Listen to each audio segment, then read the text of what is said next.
The term looksmaxxing has been around for over a decade, but it has only recently entered the mainstream, with figures like Clavicular receiving widespread media attention. At first glance, looksmaxxing seems like a little more than internet slang for improving one's appearance. At its softer end, it offers familiar advice. Go to the gym, improve your grooming, watch your diet, get a nice haircut.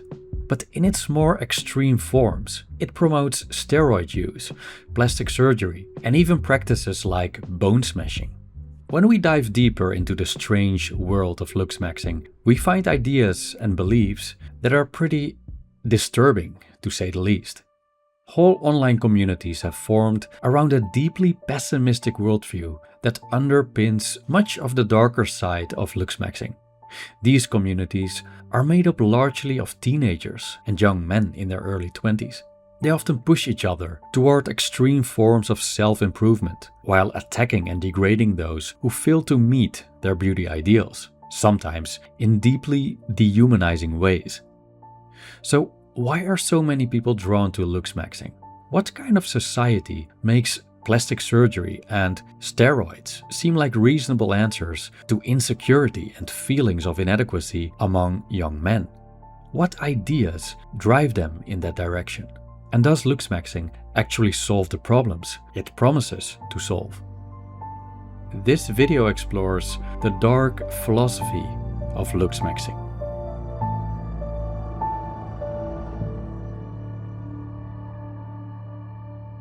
Imagine growing up and finding your way in modern society as a young man.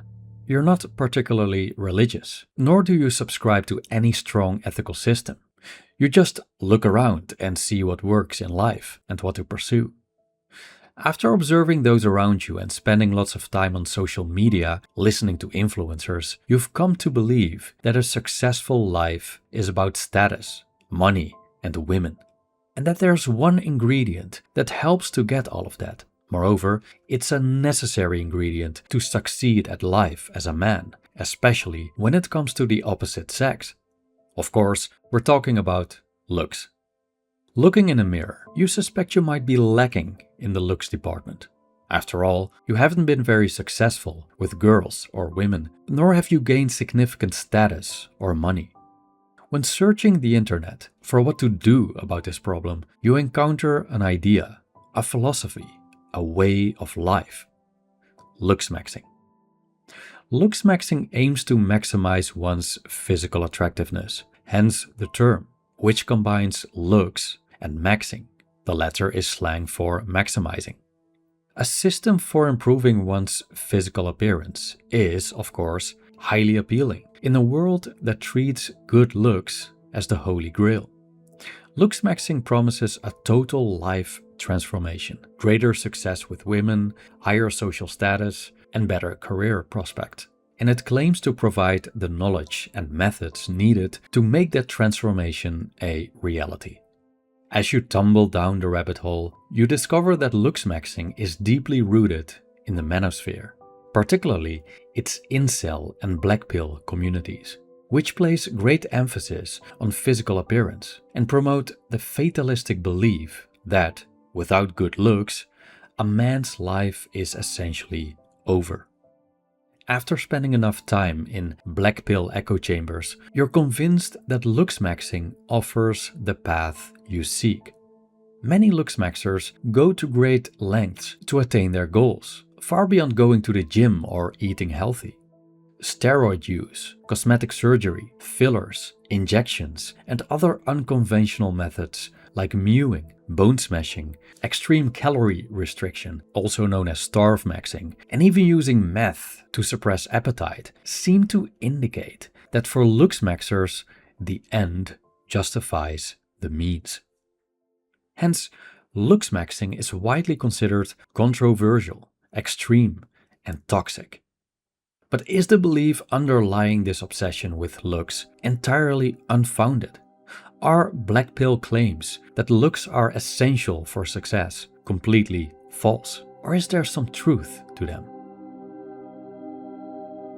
Looks count. I don't think we can deny that. It is well documented that across many social settings, good-looking people are judged and treated more favorably. For example, a major meta-analysis by Judith H. Langlois and colleagues, combining dozens of studies involving thousands of participants, found that attractive children and adults were not only judged more favorably, but also treated more favorably. Other studies suggest that good-looking people tend to earn more, while several have found a correlation between male height and income. Taller men tend to earn more. There is scientific evidence for the so-called halo effect, a cognitive bias that can lead people to assume that good-looking individuals possess other positive traits, such as intelligence, kindness, and competence. This may help explain why attractive politicians tend to receive more votes than less attractive candidates, and why taller people are often perceived as more leader-like. And looks matter especially on dating apps, where people make quick decisions based largely on photos. A recent study involving more than 5,000 swiping decisions on dating apps found that physical attractiveness was by far the most important of the factors tested. It mattered much more than intelligence, occupation, height, or the profile bio. Also, society has become increasingly visual. We constantly carry screens in our pockets, and much of the world now speaks to us in images, from Instagram and LinkedIn to YouTube and TikTok. We see people reduced to profile pictures, thumbnails, and Instagram reels. Philosopher Byung-Chul Han describes this as a pornographic society, by which he means that everything must be exposed. Just like in adult content, everything is on display. Social media, selfies, and the culture of likes encourage us to continually showcase ourselves. With this logic, you're only someone if you're visible. This pressure to put ourselves on display seems to have contributed to a growing concern among men about their appearance. Male beauty standards we come across today online, but also in movies and television series, often include tall stature, a muscular V-shaped physique with low body fat, and a strong jawline.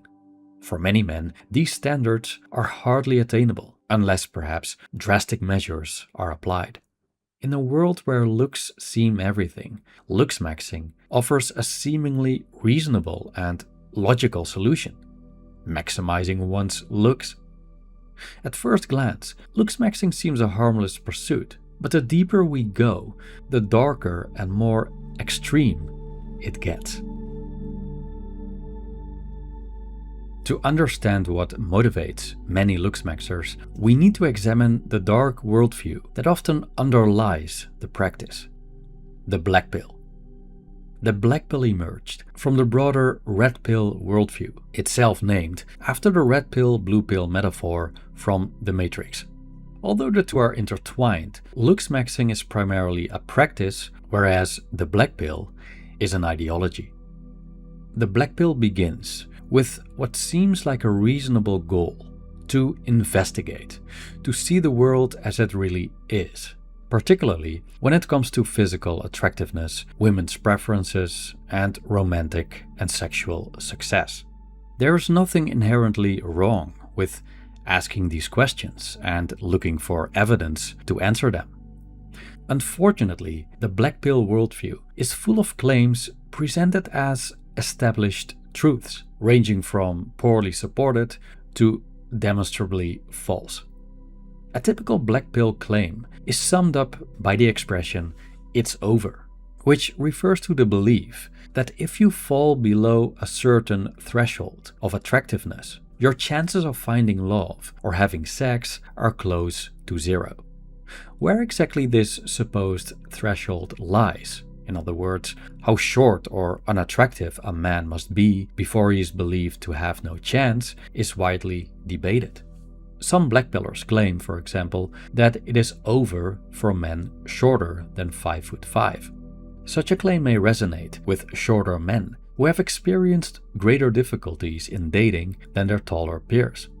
But even though research suggests that women, on average, prefer male partners who are taller than themselves, there's no credible evidence for a sharp cutoff at 5'5" or any other particular height, below which a man's chances become virtually zero.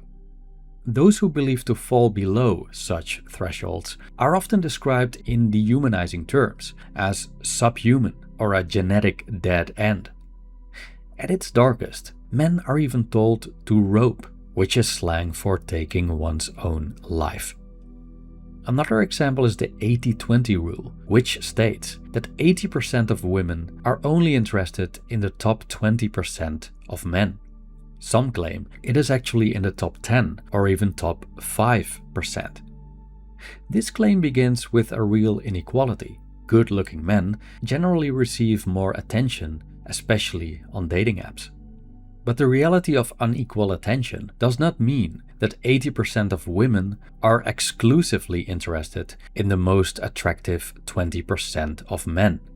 Actual relationships show a more complex pattern. A 2024 secondary meta-analysis based on 27 samples and 1,295 mixed-sex couples found that partners tend to be similar in physical attractiveness, which kind of resembles a Dutch saying, "On every pot fits a lid." Blackpillers also draw on ideas from Darwinism and evolutionary psychology, often treating their own interpretations as biological fact. Genetics play a major role in this worldview, as inherited traits such as height and facial structure are believed to largely determine a man's looks and, therefore, his romantic success. It's no surprise that blackpillers often see dating as a sexual marketplace, in which people have a certain value largely determined by looks and status. One idea that fits into this view is female hypergamy, the concept that women naturally date up to find the highest status partner possible, a view also defended in some form by Jordan Peterson. Some blackpillers take this even further and argue that women are incapable of genuinely loving men. Instead, they believe women are mainly interested in the value a man offers and will replace him when a better option appears. Some incels even refer to women as femoids or foids, short for female humanoids, which is language to put women in more of a subhuman category. But although there's evidence that women on average prefer status, resources, and certain physical traits, research suggests that relationships are formed based on many other factors, such as mutual attraction, culture, and chemistry. And even though relationships aren't entirely free of self-interest, it doesn't follow that they are nothing more than transactions between people with a certain market value. It's a highly reductionist way of seeing things. So, blackpillers don't invent their ideas out of thin air, but they often begin with something that is at least partly true, and then interpret and exaggerate it until it becomes an absolute claim. The result is a deeply pessimistic worldview that reinforces itself. Evidence that supports it is accepted, while anything that challenges it is ignored, dismissed, or labeled as cope. This worldview turns improving one's looks into something close to a matter of life and death. The belief that one might be a subhuman or a genetic dead end and better off not existing may pressure men into taking extreme measures to change their supposed destiny. Here's where looksmaxxing comes in, which supposedly is the way to increase one's value, become worthy of being chosen, and avoid being replaced. But the black pill may not be the only reason why looksmaxxing has become so appealing. The constant drive to improve the body also fits a broader trend in modern society: the urge to optimize ourselves.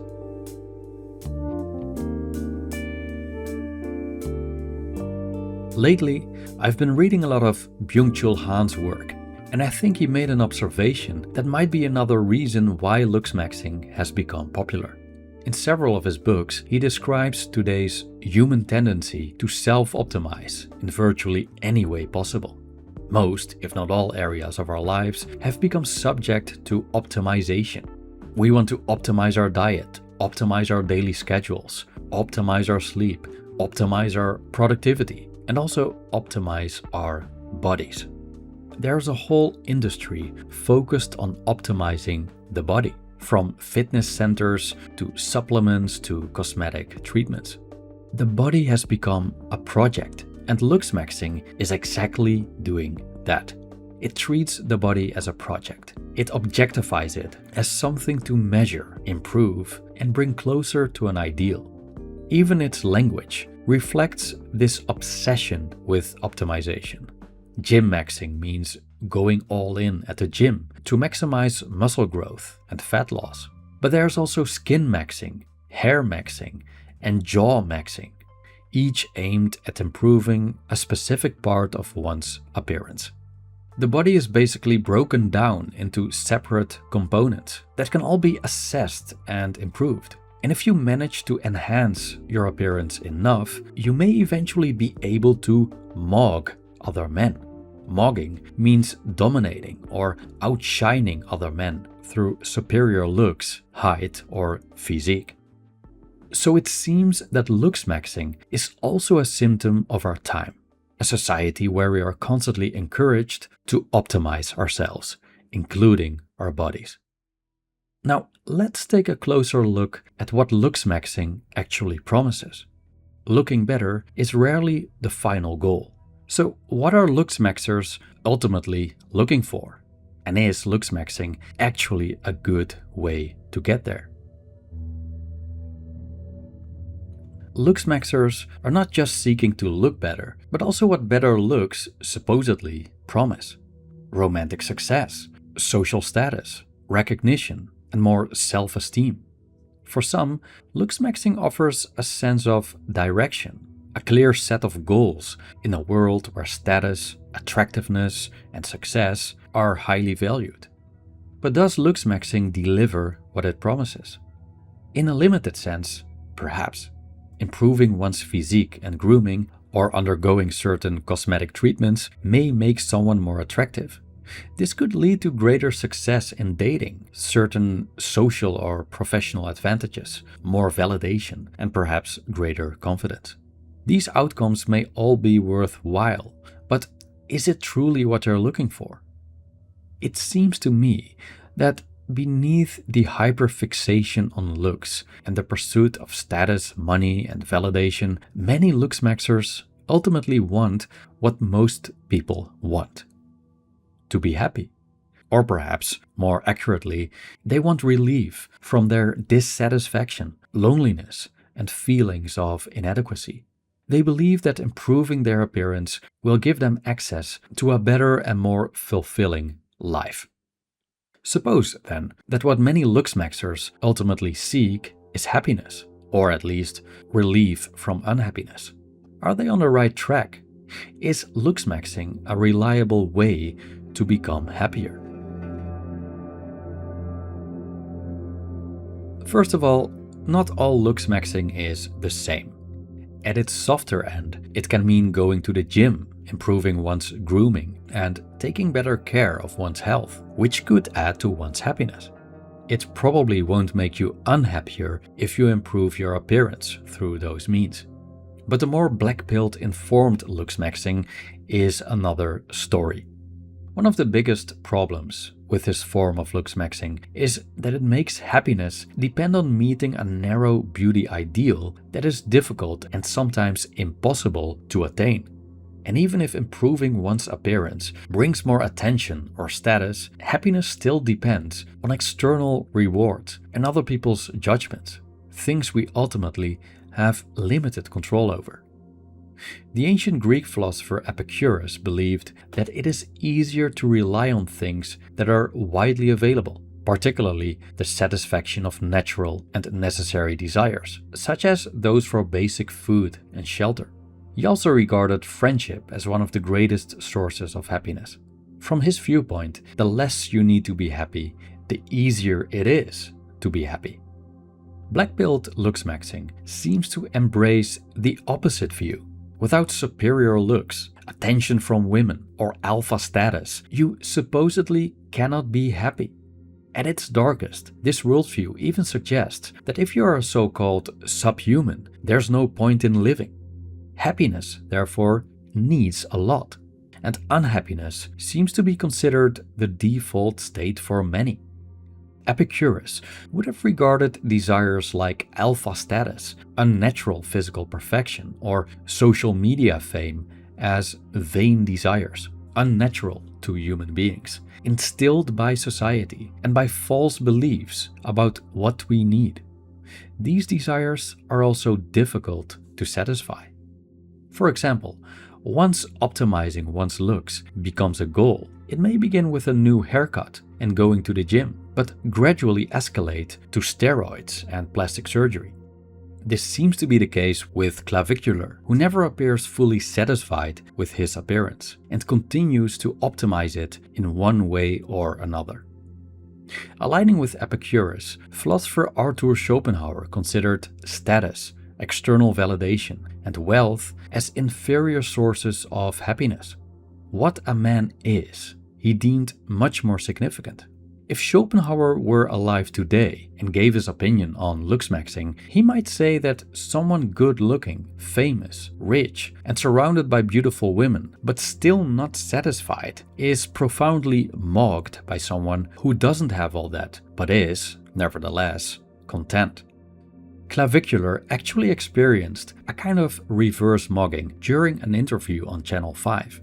He asked the journalist whether he was 100% satisfied with everything he saw when looking in a mirror in the morning, and the journalist said that he was.